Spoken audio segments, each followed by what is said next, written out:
This is my 1999 Chevrolet Tracker. It's got over 100,000 miles on it. Drive it back and forth to work. It's got a full frame underneath it. I guess that's one of the reasons why I decided to use this one. Automatic, four-wheel drive. It's got a 2-liter engine in it. Got more than enough power. The front rack is actually bolted to the frame, which holds the snowplow unit. The plow itself is 6 foot wide and 16 inches tall. Has a spring release for tip forward. I used a Myers spring, which were way too long, so what I did is I took one spring and cut it in half, put 2 new loops in it, and so I've got 2 smaller, shorter springs in here, but they're the Myers, and cut them in half. This allows the blade to tip forward.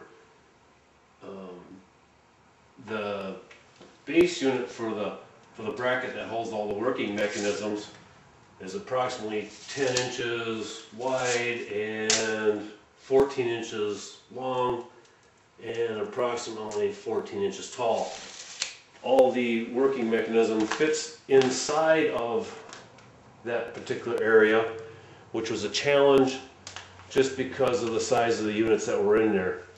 The ram that picks the plow up has got a 6-inch throw in it, which is more than enough to pick the plow up and give adequate clearance for going down the road.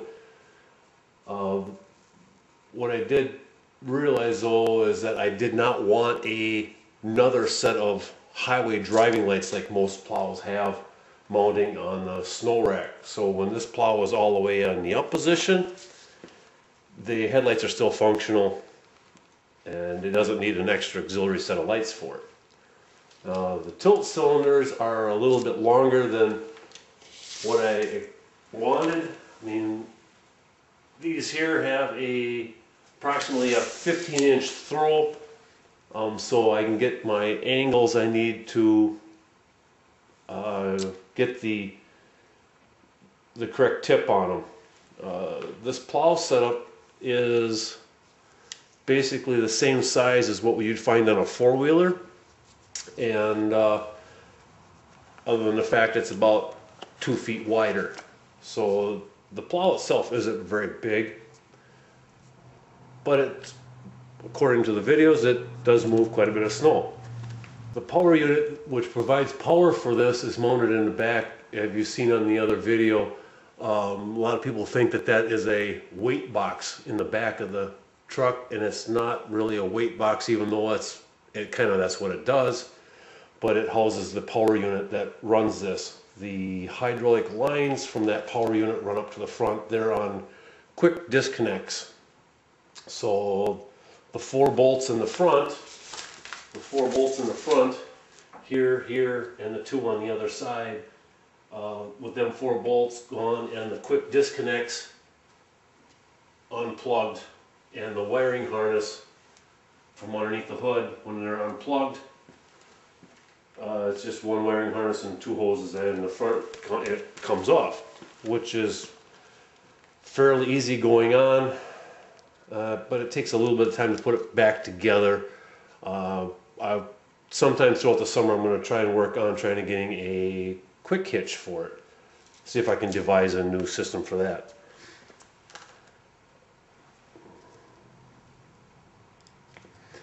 The actuators themselves that are mounted in the front, there's 3 of them in here.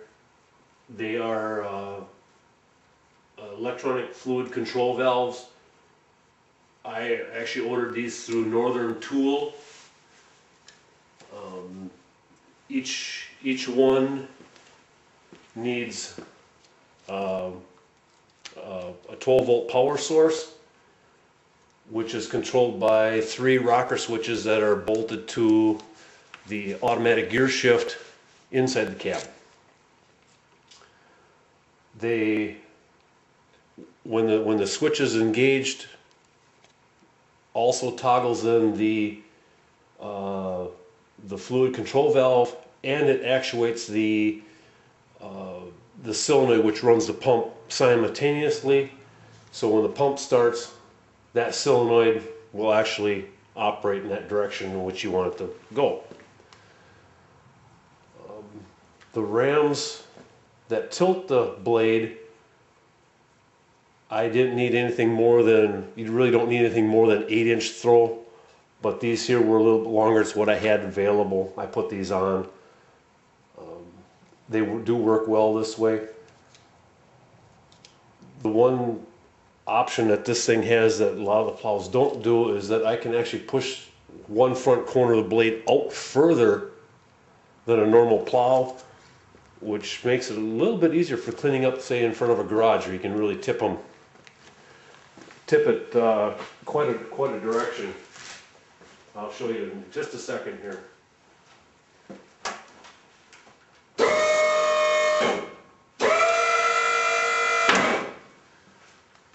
So when it's activated in this direction, you can actually come up to a garage door or any sort of structure. You can actually turn the front wheels and actually scoop the snow away from the garage walls, which actually works pretty nice, making snow cleanup a little bit easier.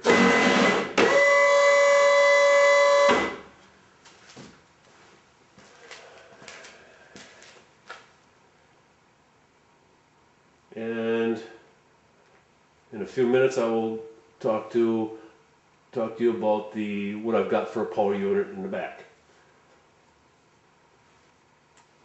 One nice thing about this design is that when you put the blade down, it sits flat just like all the rest of the blades you've seen on front of pickup trucks. It sits flat on the ground. But one thing it does do with that geometry in the front, you can actually pick the blade up. When you pick the blade up and you swing the blades back in this position for going down the road, the blade actually comes square up. It doesn't, this end of the blade doesn't hang down near the ground like a lot of the Western plows. They seem to have a tendency to drop down. This one here comes square up, which makes it nice. You're not hitting anything down here. This is what you see in the back of the vehicle, which is my power supply unit. Back here is a hydraulic tank, holds about 2.5 gallons. Up here is a battery that actually runs the starter motor that has a hydraulic pump on it, and it flows through a relief valve. In case you had too much pressure, it automatically dumps back to the tank.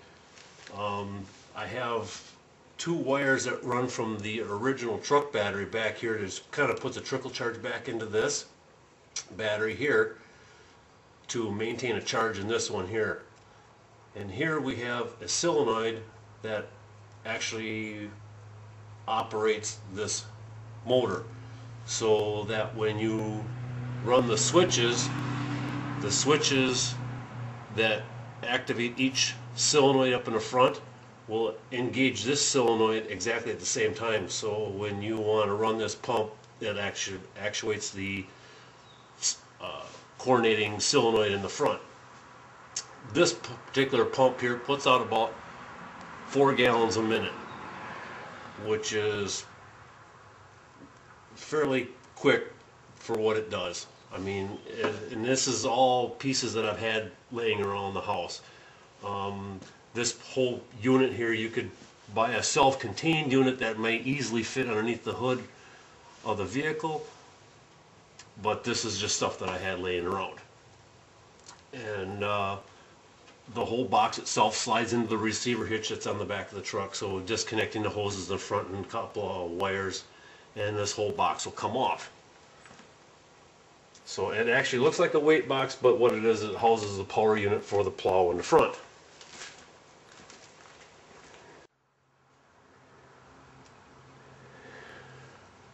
This here is a shot of the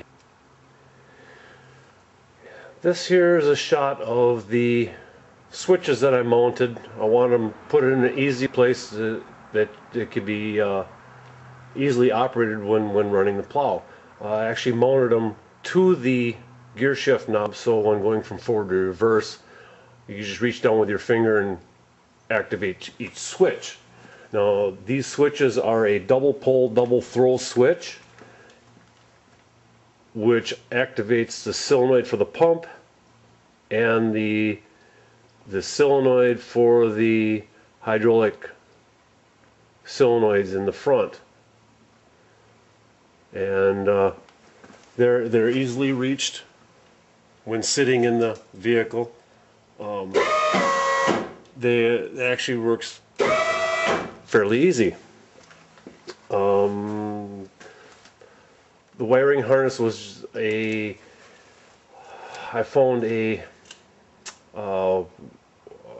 control cable that has actually 6 leads into it, because each solenoid in the front needs 2 plus a ground. All the grounds are tied together, which is a separate wire. I couldn't find a 7 wired harness, so I had to add an extra wire for the ground.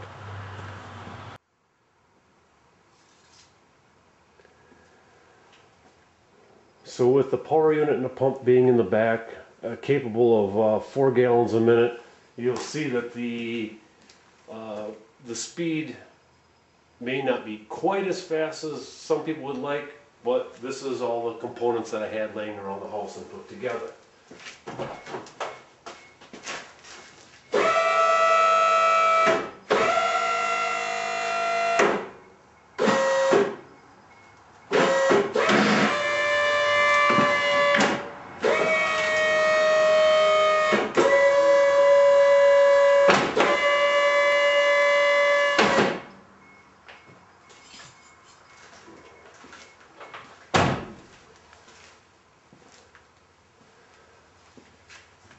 The one thing with the plow being as small as it is, only being 16 inches tall in a totally raised position, when you're sitting in the vehicle you cannot see the plow. That's why the flags are in the outside corners. It gives you an idea of where the corner of the blade is located when you're sitting in the seat.